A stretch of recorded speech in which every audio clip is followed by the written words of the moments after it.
আস্তে শব্দ করে হাসা যাবে না। আমার নবীজি মুস্কি হাসতেন, সুবহানাল্লাহ সুবহানাল্লাহ, সব সময় মুস্কি হাসি লাগেই থাকতো।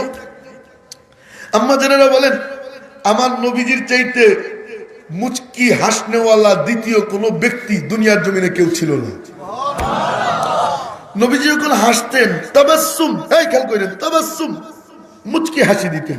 সব সময় দাঁত দেখা যাইতো না, মাঝে মাঝে দাঁত দেখা যাইতো।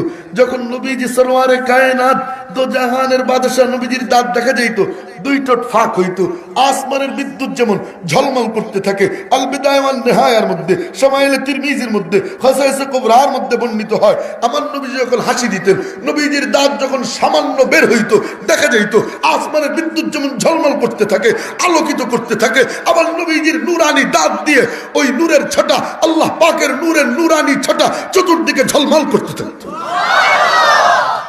কেমন ছিলেন নবীজি, সুবহানাল্লাহ সুবহানাল্লাহ। তো মুচকি হাসবো, জোরে হাসবো, বলে না জোরে হাসবো। কোন ওলিরা কোনদিন জোরে হাসে, মুচকি মুচকি হাসবো। হ্যাঁ, তো যেই কথা বলতেছিলাম যে প্যাস লেগে যাবে,